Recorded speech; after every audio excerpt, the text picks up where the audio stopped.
Hello guys, Sergio here.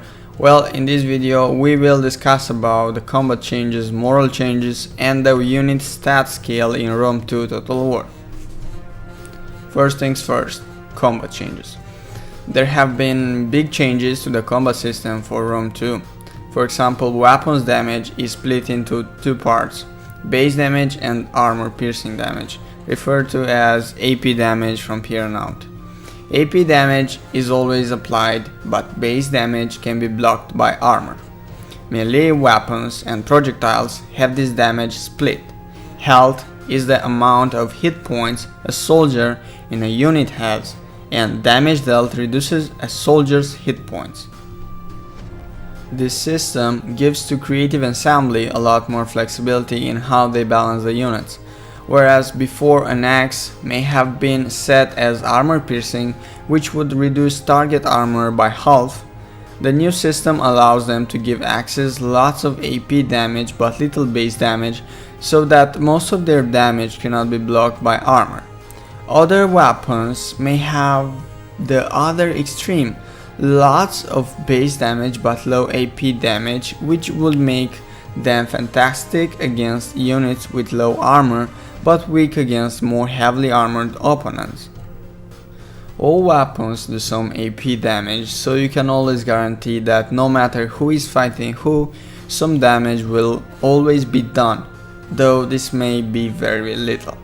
Health has been introduced as the system that damage affects.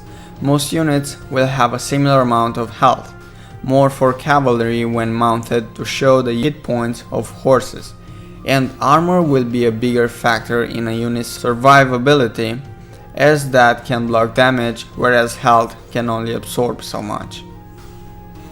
Melee defense is still a factor and is matched against melee attack to determine if a unit will hit and then see if it does damage.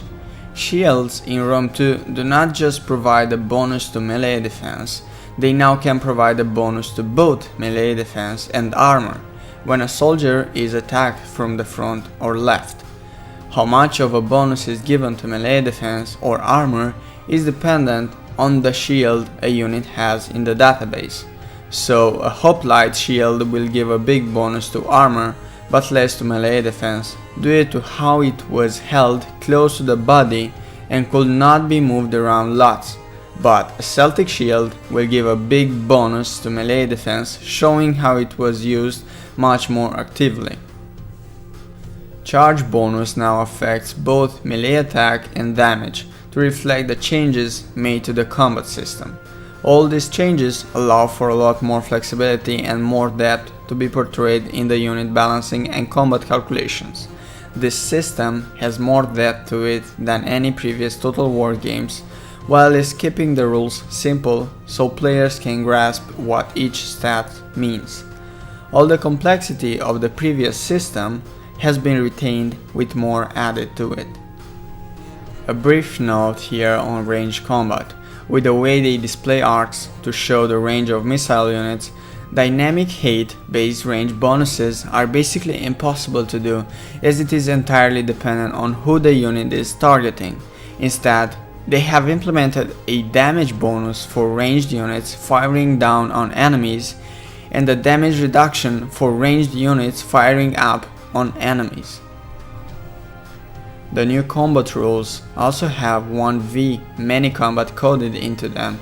The animations may look 1v1, but under the hood, every available additional attacker is factored in and will result in a person surrounded by enemies dying a lot faster. Now let's discuss a bit about moral changes. There have been less code changes to the moral system, the big one being a smoothing mechanism to soften some of the big jumps between different moral values that can be caused by balancing. This, when combined with units being in a wavering state for longer, will allow players more time to react to units in trouble and to try to boost their moral. The moral values themselves have had a lot of changes. For example, the moral penalty from being under missile fire is much greater in Rome 2 to emphasize the harassment nature of missile units and allowed those ranged units to be less focused on just killing opponents and so offer a wider array of tactical uses. The moral effects for lost casualties and flanking have also been tweaked to help make the cause and effect of player actions more clear in the battlefield and put more emphasis on good movement and positioning. Now let's discuss about the last subject of this video, which is unit stat scale. Well, as some people noticed in the Toothbird trailer, the stats for units are a lot bigger now. This is because they are using a wider range of stats for units in Rome 2. For example, in Shogun 2, moral may have gone from 4 to 15 for most units, excluding heroes. In Rome 2, it can go from 10 to 75. This greater range allows them much more granularity in the bonuses they give from experience and in the campaign, and also a greater range to differentiate units over. Additionally, I should point out that the Toothbird video certainly showed barbarian units breaking earlier and the Roman units surviving longer than they will do in the final game.